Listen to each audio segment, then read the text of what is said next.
Follow the money. That's what I always say. You always follow the money. Yeah. This is Follow the Money with Mitch Moss and Pauly Howard on VSiN. Yes! Follow the money. Pauly Howard, Mike Palm, VSiN, the Sports Betting Network, Sirius XM, Channel 158, VSiN Watch app, live from Circa, downtown Las Vegas. When we say eclectic mix, we mean it. Frank Schwab to talk NFL. Richie Baccellieri on a great college hoops card tomorrow. Also get into his 20, 30 years in the business, also booking. He has some great stories coming up. Lou Finicaro on UFC, Chris Smith to talk MLB and the Red Sox, Jonathan Davis, Four Nations, NHL, some futures as well. Nigel Seeley checking in, and I cannot wait. In an hour and 15 minutes, the Dirty Dozen, almost 30 years in the business. Don't be that guy at the casino. Let Mike Palm cook. Palm Readers Unite. I'm looking forward to that list, and you do all the legwork. How you doing? Nice. Paul, the amount of prep work you put into this show was staggering. A month's worth of prep today. I'm very proud of you. Okay, thanks a lot. It's good. It's good. The shot on the front end. Yeah, sure. Yeah, that's how you started. So I'll tell you, it's great you walk into news like this. I know it's a slow time with both NBA and NHL on break, but according to the Sports Business Journal, we could get the Super Bowl again in 2029. So we are in the rotation. We are the Mecca now. We're a Final Four. We're already the home of championship week, where we have 5 conference titles decided here as well. So we just had the Super Bowl. The report says we're going to get it in 2029. And then let's get in this rotation. Let's make this a regular thing out here. Absolutely. And I think one you haven't heard yet, but behind the scenes going on, Big Ten conference championship games. They can't just keep them in the Midwest with the 4 West Coast schools. Good point. They're going to have to rotate it. Maybe every third year it comes west. Vegas is a great site for it. Obviously easier to do football. I know Indianapolis kind of has a lock on stuff, but I think within the next 5 years we'll get a Big Ten conference championship in either sport out here. Yeah. So with the Final Four coming, likely an NBA team. I mean, this is fascinating how this became, small town, a 3-shift town, can't support anything. Mm-hmm. And then I remember I was terrified, though, that hockey was going to be first here. Because I thought it would fail. Who's going to support an expansion team that's going to stink for 3 or 4 years? And then the incredible, astonishing happens. They go to the Stanley Cup right off the bat, and the city falls in love with them. I'm talking to Jeff Erickson the other day on my radio show in Chicago about I can't get my kid to have any interest in baseball. All he wants to do is play hockey and soccer. Right? I mean, this is a hockey town now because it was the original, and they did it right. I mean, Foley, They did it right. Yep. What's the rotation? Is it Miami, New Orleans, and Las Vegas with an occasional Los Angeles? Or you want to throw a Tampa in there? What do you think? But it looks like we're in the mix now. I think SoFi definitely stays in the mix. Okay. I think your SoFi, I actually think it's probably a 4 mix. And I think the main 3 are going to be New Orleans, Las Vegas, L.A., and you throw a Miami and you throw a Phoenix in there as like a 4 rotation, and they get it every 8 years, those other 2 cities I mentioned. That's what I would say. New Orleans has been the host of most of all.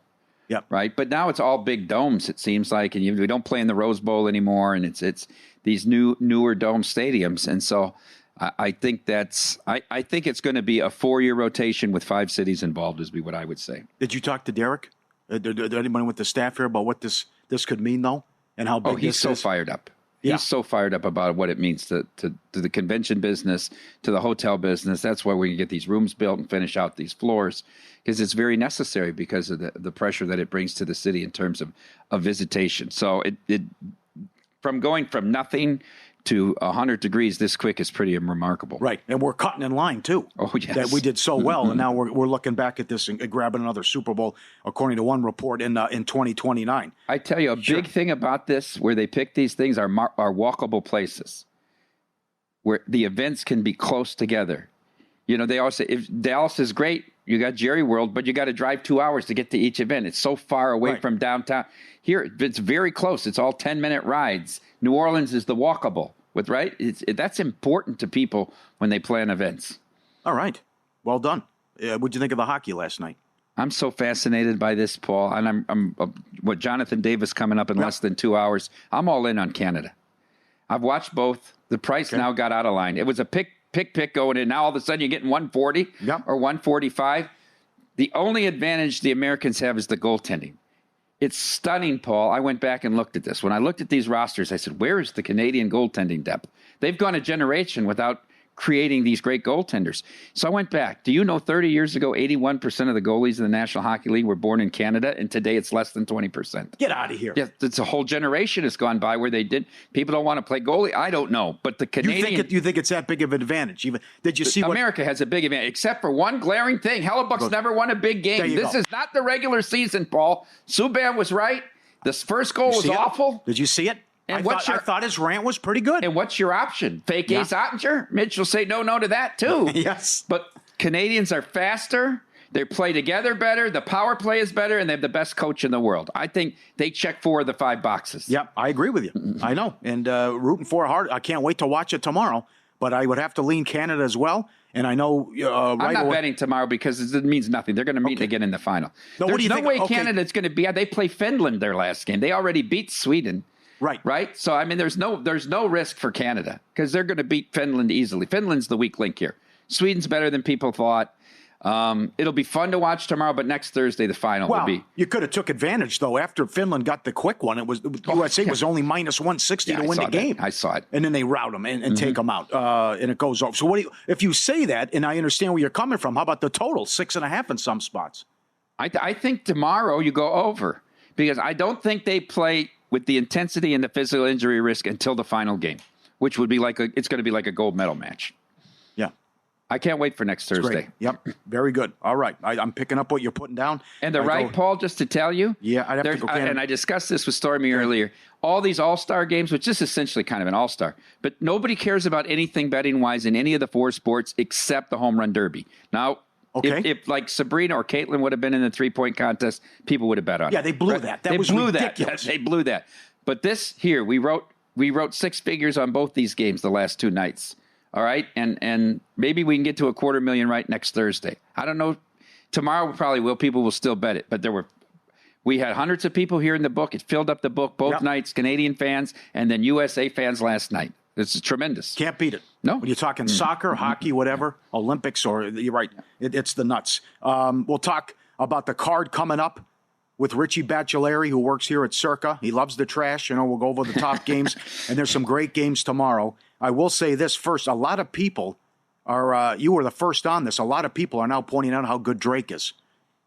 And now you're seeing maybe a 10 seed, but now even John Fanta with the tweet, they are now 23-2 talking about this team absolutely deserves an at-large. Well, that's what my concern is. Do they have to win the conference tournament? If they run the table to the conference final, that would mean beating Bradley again, which I think is the second best team in the Missouri Valley, and get to the final game and lose, they'd be 30-3, Paul, with 4 wins over Power 14. I think they got to get in. Mm-hmm. Now, last year it was a 1-bid league. Indiana State got shut up, but we had 6 bid stealers. Huge upsets in these small conference tournaments. I don't foresee that happening again. That's an abnormally large number of bid stealers. Right. But again, the history's against them, though. 6 of the last 7 years, it's been a 1-bid league, and they shafted Indiana State last year. It was a horrible job because everyone would have loved watching them play as well. And I'm with you. You win. I don't care what league you're in. You win that many games, you got to get an at-large bid, and the schedule's certainly favorable and doable the rest of the way. How about Alabama 1.5 and 172 against Auburn? I don't know how you bet these games under. I mean, with the pace that these two teams play at, they want to play above the rim. I would probably only look at the total on this game, but it's going to be fun. A lot of people pointing out, and they're deservedly right. Mm-hmm. You can't put these games 2 hours on top of each other. Well said. So now we're going to watch the first 8 minutes on ESPN News, right? Because you had the game before it. It's got you've got to start scheduling them on the quarter hours with these incessant replays at the end of the game to put 0.1 seconds back on the clock. We have this all the time in the madness, and especially championship week, where they don't space them, and then a game goes to overtime, and then you look and you got a game going until midnight. But you're exactly right, where how ESPN doesn't do this right, and Alabama and Auburn fans were on this from the get-go saying, get ready, the thing's going to tip on ESPN News. Yeah. So how they do this with the back-to-backs, you're exactly right. Are you taking Arizona then? Houston 1.5 at Arizona? You're not a believer? Yeah. I think it's going to be a good game. I don't know. I like Calvin Sampson. Did you see what Calvin Sampson said about the Arizona program and how when he was at Washington State, it wasn't UCLA everyone on the West was aspiring to. It was Lute Olson with Arizona. He paid proper homage. I don't think enough people know how good that program was. Should be a heck of a game. I thought Tommy Lloyd got out coached. They should have won that game at Kansas State, and I was on the other side. I felt very fortunate. Once Arizona gets the game tied with 3 minutes to go, I thought they're going to win the game, but they don't execute down the stretch. I'd lean Arizona here, but no play. Yeah, okay. And then Purdue's 5.5. Illinois 5.5 against Michigan State. Ole Miss is 5.5 against Miss State.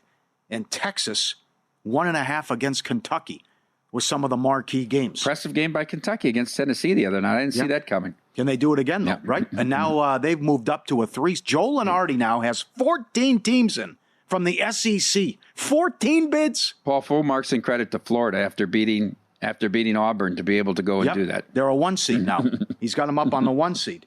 So this is, I can't believe that. But they deserve it, absolutely. But if you can get 14 teams in, and San Jose State in action tonight, 18-2-1 ATS run. I think Richie B might be on them coming up. VSiN fans, plan your Vegas getaway. Derek Stevens offering you 15% off at 3 incredible properties. Circa Las Vegas, the D Hotel. Don't you dare sleep on the Golden Gate. The best deal in town. Get the suite over there. Great showers. Get the penthouse. Have a cookout with the barbecue. There's like 6 big screen TVs in there. It's phenomenal.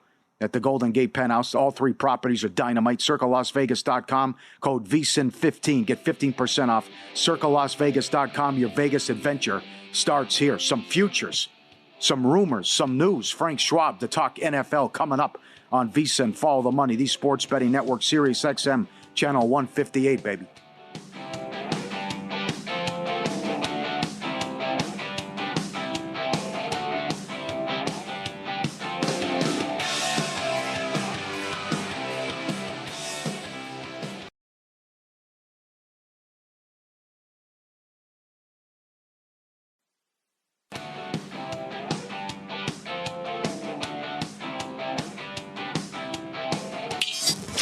This is Follow the Money on VSiN. Talk hoops with Richie Baccellieri coming up. Works here at Circa. Interesting fellow. And Stevie the Pencil will go over the glory days and also has some good stories. I want to know about massaging a number. I want to get hardcore into this, too, because it's an art. And I know guys like ER and Alan Boston, it takes a lot of work to do that. And good breakdown from Richie coming up and get his thoughts, power rated top 10, and the big card tomorrow. Talk UFC with Lou Finicaro as well. NFL, futures, news, rumors. Frank Schwab joins us now. He does a great job at Yahoo Schwab on X. He joins us on the Progressive Guest Line and NFL sports betting for Yahoo Sports. Good to talk to you, my friend. How you been? Good, doing well. Just, it's like the NFL season just ended, and it really never ends. They're just clamoring for NFL news 365. Yes. So absolutely, it's always interesting. Yeah, that's why I wanted to talk to you. First off, how surprised were you what transpired in the Super Bowl, and it was a total blowout?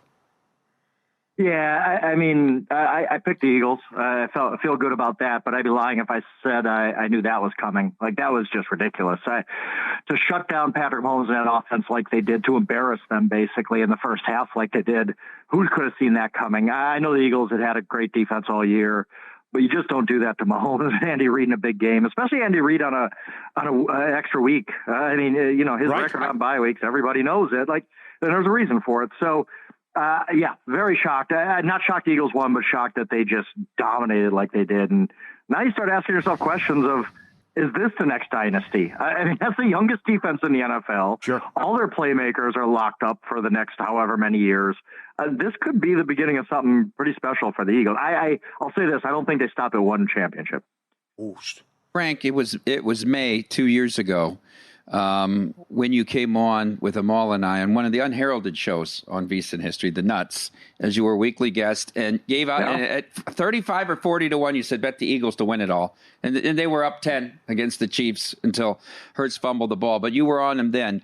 I want to ask about, I give you your flowers there because you monetized that ticket. Now, I want to ask you about Aaron Rodgers. You were on my football preview panel last August, and you were high on the Jets. That didn't turn out. But now we continuously hear Rodgers is done there. What do you think is the best fit for both Rodgers and team? With Rodgers, the only one that really strikes me is the Steelers. They need a quarterback. They're playoff ready. I think that if Rodgers plays like he does the last 5-6 weeks of the season when, he said he got healthy, if we take him at his word there. I think he could be an asset to them. He's not that 4-time MVP anymore. Like that's not him. We know that. Everybody knows that. But can he be a reasonable quarterback for a team that has a lot of pieces in place? Can he be better than Russell Wilson was over the course of last year? I think he can if he stays healthy. I think that's at least possible.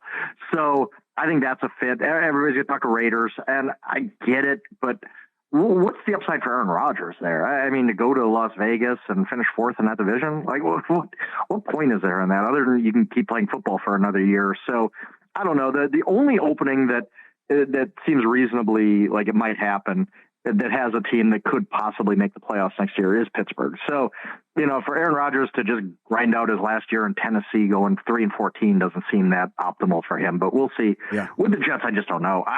What can the Jets do? I have not yet, had anybody tell me or heard or read or anything a reasonable answer to who's your week 1 starting quarterback. It's great. I get why they moved on from Aaron Rodgers, right? Like there's drama involved, there's a lot of baggage, whatever.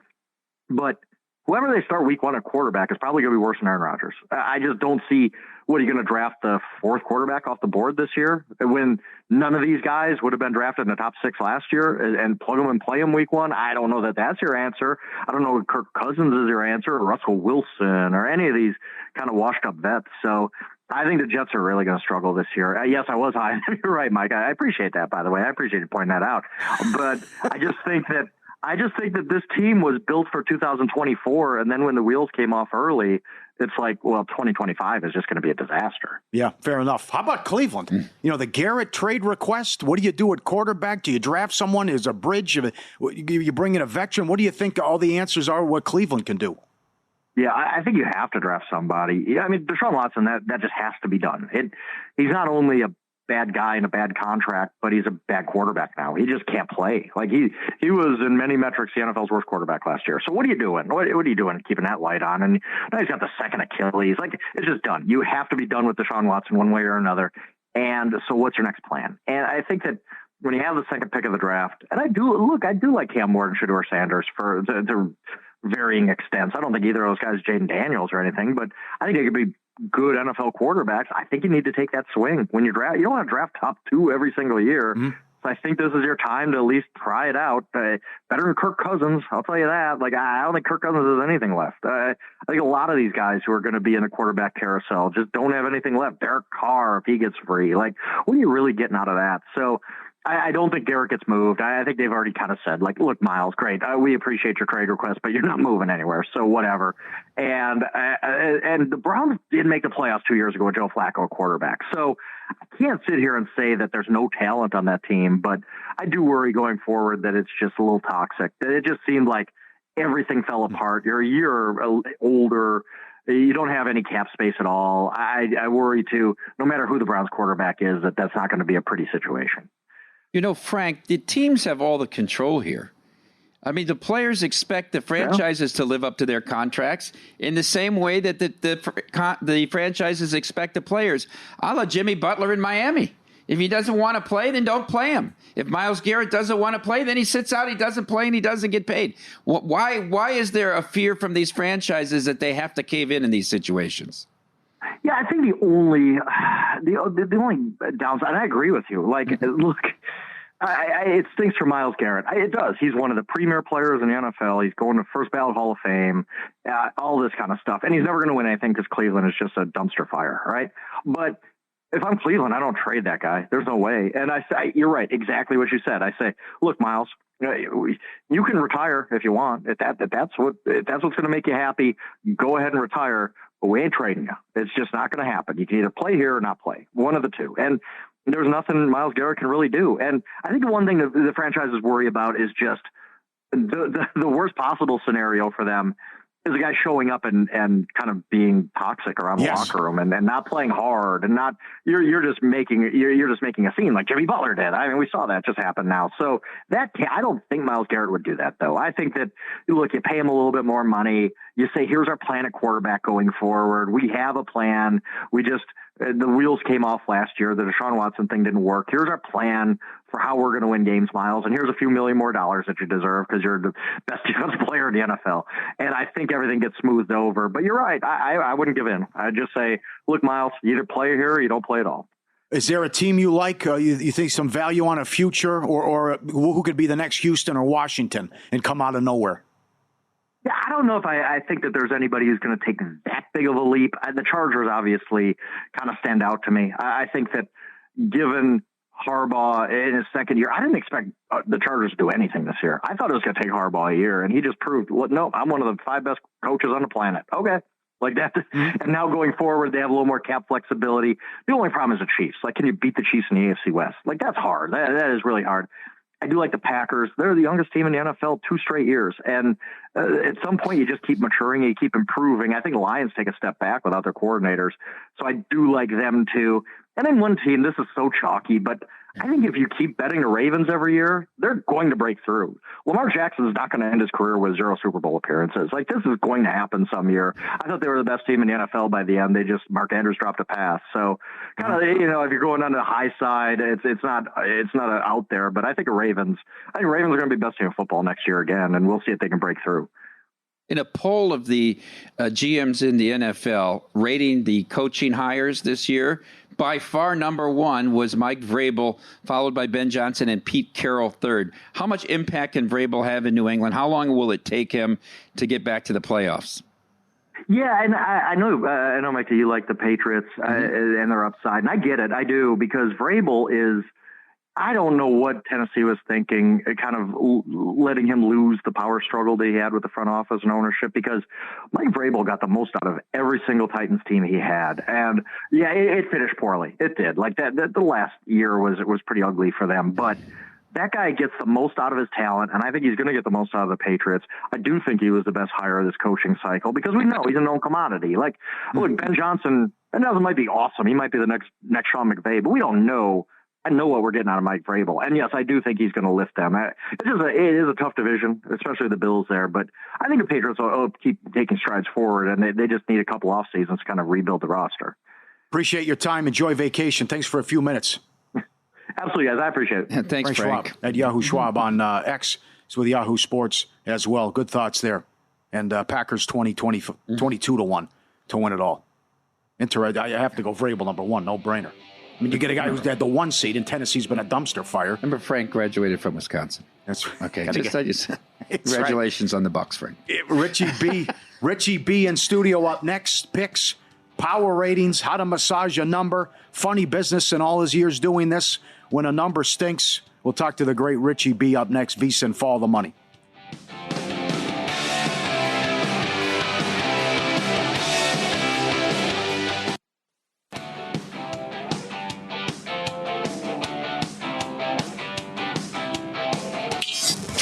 This is Follow the Money on VSiN. Great college basketball card tomorrow, getting close to the madness. Hall of Famer Richie Baccellieri in studio. Stevie the Pencil, Hall of Famer, works here at Circa, and he loves college hoops. He lives clean. He eats clean. 4 miles a day on the treadmill. Lives well and smokes 2 packs a day. How you doing, Richie? Great to see you. I'm doing great. Thanks for having me, guys, and it's a pleasure to be here with Mike. Thank you for taking 10 minutes away from a cigarette. I mean, it's a sacrifice. You know, I'm always doing it with Pauly and Mitch throughout. Now I heard, so yeah. Good to be here with you, especially since he's my boss. All right, sounds good, baby. Rubin. Yeah, excellent. So, how about San Jose State tonight? 18-2-1 ATS run. How about the guts on this team? You're going to jump right into San Jose, aren't you? Come on, you ain't wasting no time. Let's go. Well, as we're talking now, the game in the last hour has gone from like 6.5, 7 up to 8. So I'm guessing the Judy and the McClendon kid are out. But they were out the other night against San Diego State. The game went from like 6 to 9.5. Right. And the dog played a great game, San Jose. Donovan Yap, the third leading scorer, he got hurt in the first half. He came back in the second half. He played great. They lose by 3. They get the money. Do they have the energy for another game like this? I mean, Nevada's been very up and down. They certainly don't have a great team.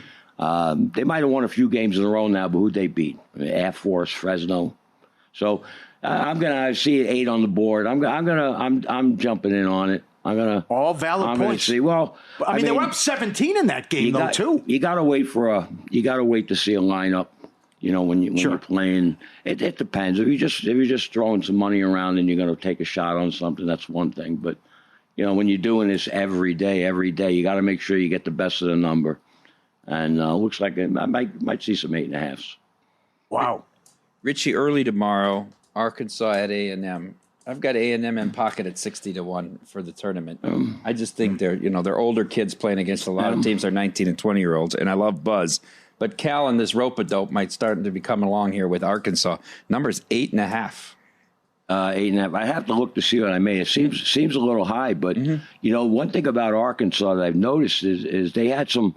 The kid that came over from Florida Atlantic, this John L. Davis, he was kind of not really in the doghouse, but they paid the kid a lot of money, and he was riding on the bench. In the last few games, he's come around. He's starting now. He's had some big games. I forgot the game they won. It was very big.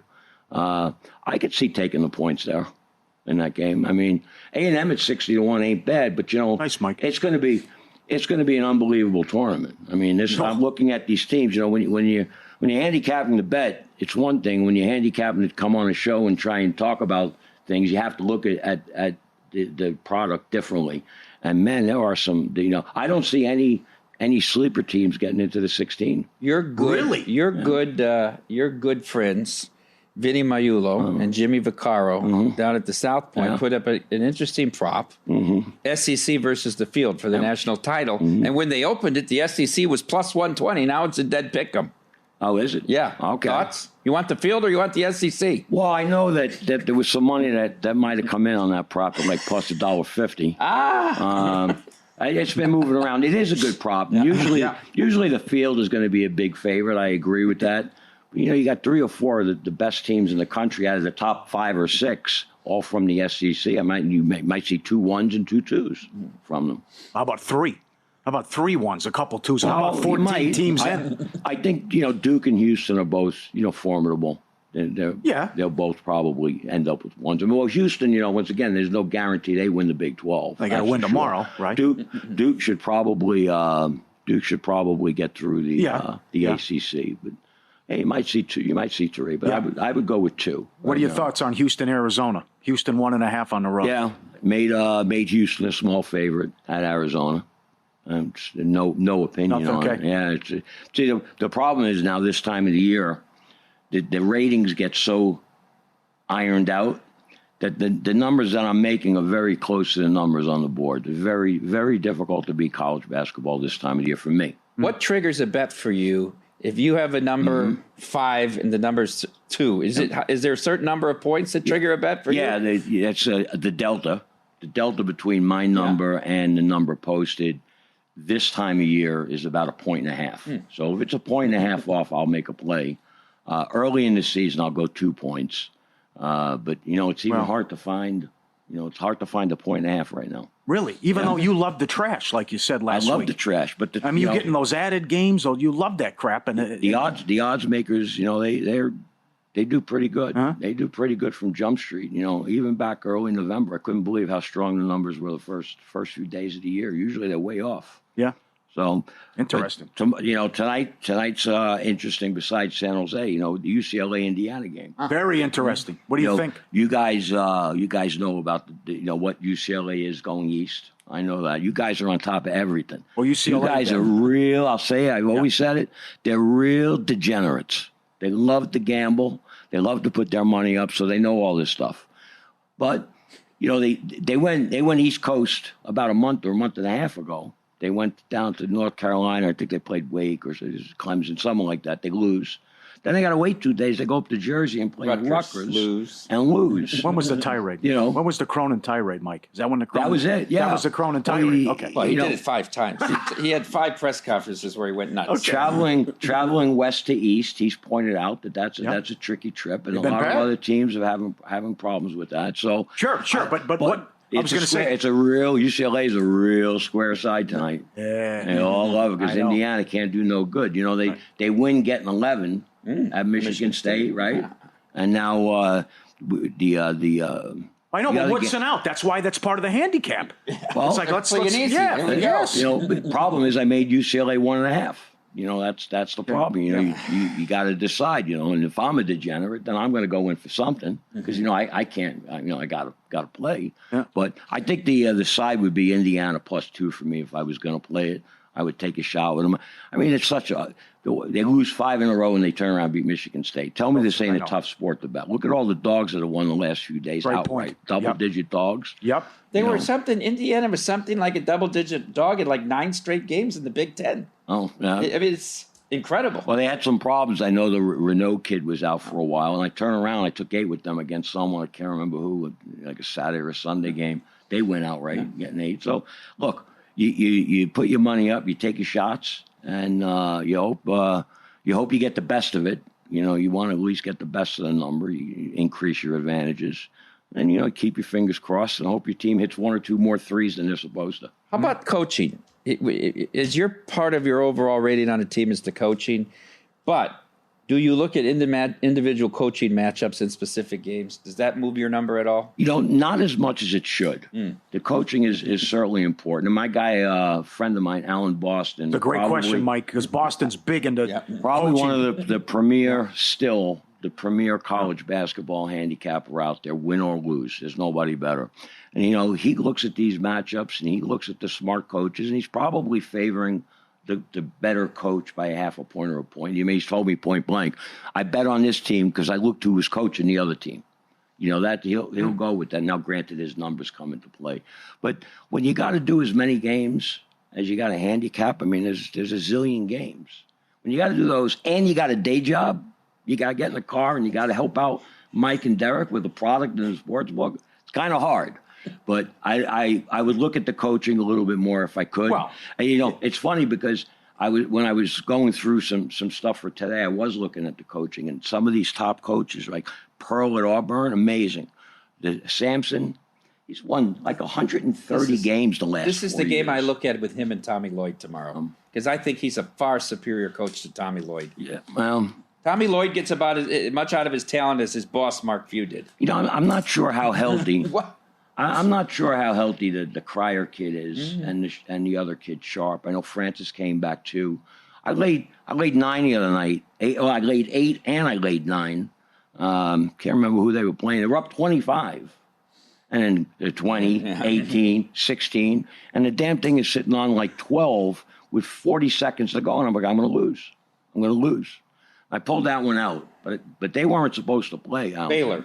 Baylor. I'm not very high on Baylor. Yeah. Your question, though, Mike, I mean, in March, when you have the short turnaround, championship week, and the coaching comes into play and not a lot of time to scout, I think that's a big with the coaching edge if you have it and to make a bet. Sports betting never slows down, neither should you. Daytona 500, 4 Nations, hockey, VSiN Pro subscription. You got the golf and MLB right around the corner, $9.99. Every pick, every host, every guest, the daily email from Bill 80.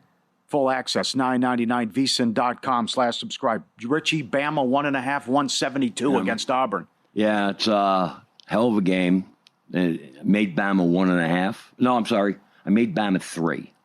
I was looking to lay 1 when I was writing down the 3. I see 1.5, but it's a cheap 1.5. I think you're going to see some Auburn money. Bama looks, to me, like they could be the best team in the country. I mean, I don't think I have them rated the highest. But I think they could be, on top. More with Richie coming up next, the Hall of Famer. Some great stories about the young people can't get off the screen. The Billy Walters head fake, all his years working for the Maloofs at the Palm, straight ahead. VSiN Follow the Money, Sirius XM Channel 158. More with Richie B.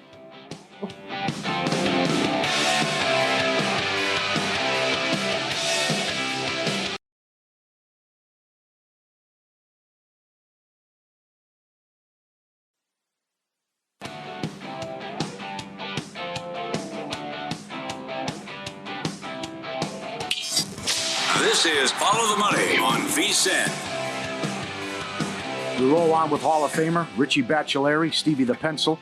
Lives clean. He's living the American dream here at Circa. And you've been doing this since '86. And I tell you, there's a lot of shenanigans here lately. You always got to be on your toes. How many stories do you have or one that sticks out of all your years doing this about this doesn't smell right? This guy doesn't know what he's doing. He wants to bet a ton of money on a game. He doesn't know about the juice. This is bizarre. Well, everything's face-to-face years ago. There was no online. There was no mobile. So you got to look at people when they came in. You got a little sense of what they were doing, how they spoke, what they were wearing, how they pulled their money out, if it was in wraps, if it was in rubber bands, if it wasn't. So you got a little bit more than what you get today, where you just get an anonymous guy on the mobile app that says Joe Smith, who could be betting for anybody. So years ago, at Caesars, Northwestern had a little problem, I think, with maybe somebody was throwing some games on the basketball team, but it involved some football players, and I took a pretty sizable bet, plus minus 25 on like Notre Dame against Northwestern, like they were just going to tank, and it took like 30,000, which was a big college bet back then, but. It's again, you get a sense of things, and whether somebody's a pro or somebody's gambling. There weren't a lot of outlets either. There weren't a lot of places you can get down, 30,000, 20,000 on a game. So we give the guy the bet, and you move the line. Once again, you're aggressive. You're not just moving it a half a point. Maybe you move it a point and a half, and see what happens. Some might call it massaging the number. Yeah, I know you like that term. Yes, Mr. Spring Mountain over here, massaging the number. Come on, that's all right. Nobody knows what it means. So we took right away. You took sharp money back, so you knew, and you took sharp money at 3 dimes or 5 dimes, and you come back down slow, and the guy's just playing.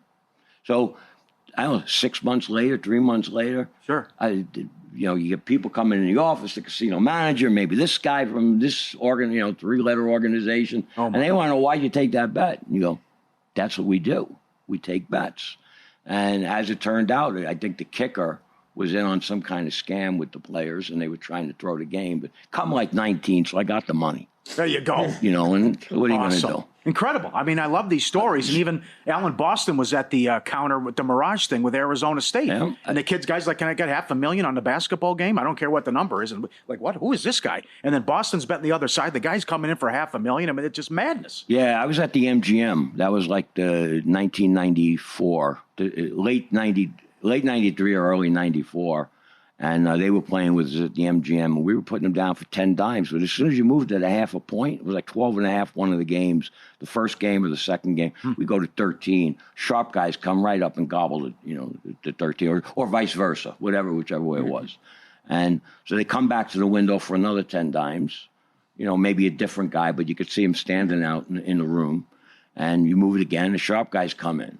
So now there's something going on here, because that doesn't happen. And sure enough, they were tanking, they were dumping, and the sharp guys pretty much, they're always the first ones to know. Unbelievable. That's why they're the sharp guys. Yeah. Well, how about this discussion we had off air last week? How frustrating is it, and the art there is to, I'm going to bet a game, but I'm going to do a head fake early in the morning and come back when the limits are high before. And is it also frustrating? Because you said something about the younger generation stares at the screen all day. Yeah, well, the phoning up the games is not something that's new. It was going back even to the Stardust days when they do their lotteries on Sunday nights. There were a few masters of the phonies. People that control the market. They're the ones. I got a toothpick sticking out of my ear. No one wants to tell me. Let me do with a toothpick. People that control the market. They have the best ability to do this. They can turn a football 4 into a football 7 in like 10 minutes time. Cost you $50,000, $100,000, but that's chump change when it comes to betting college. Big time college football comes Saturday. Now it's happening, but it's happening for different reasons. It's happening because sports books are typically booking their openers early in the morning, 6 a.m., 7 a.m. Pacific time, for a dime or two. And, I'm referring to college basketball now. So when you're watching the screen all morning like I do, you could see it. You could spot it pretty good. And I people sometimes they jump in too early. They try and bet, they try and push it back down. Let the number go. Let them keep betting it if you can spot it. And maybe that's what you're referring to, is people jumping in too early. And sometimes I'm guilty of it too. I want 7, and then 10 minutes later it's 7.5. So, but it's part of the game. And as a bookmaker, you shouldn't really care. You should just write bets both sides and move the number and identify which side is sharp and which side's square or whatever, who's following. Okay, so what do you think of screen scrapers or board cleaner-uppers? Well, I don't those terms are new to me.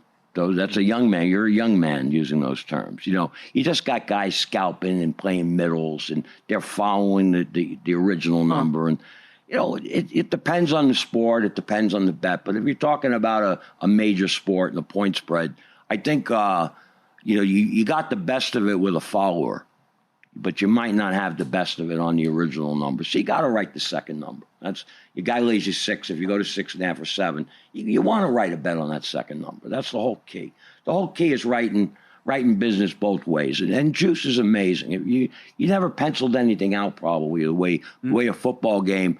This guy bet 2,200 to win 2,000, and this guy bet 4,400 to win 4,000. Well, in instances like that, the house is getting like $1.33 on a game when you're writing 2-1. When you're writing 4-3 business, the house is taking 2-1, and it's all just been penciled out math, and you got to write business. Doesn't the number eventually will settle, and when that number does settle, that's when you write your most business.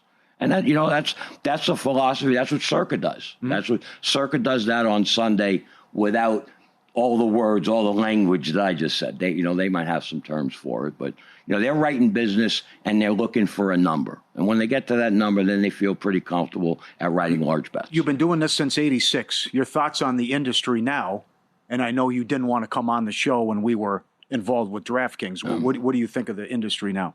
Well, I honestly, since I grew up in this business, I do feel like it's my business. I grew up in this business. And, DraftKings and the FanDuels of the world, they come in thinking they own everything and they know everything, and I'm not a big fan of it. Thank God for books like Circa, books like Pinnacle. They're still around. I mean, these are guys bookmaking. They're looking to earn. They're looking to hold some money. They're not looking to take it all. Look, you never want to tap a guy out in a day. You want to grind them out over a period of time. You want to let the guy keep playing. And in order to keep playing, you got to give them something to play. You got to give them a bet. You got to give them a fair money line straddle. You got to give them a fair future.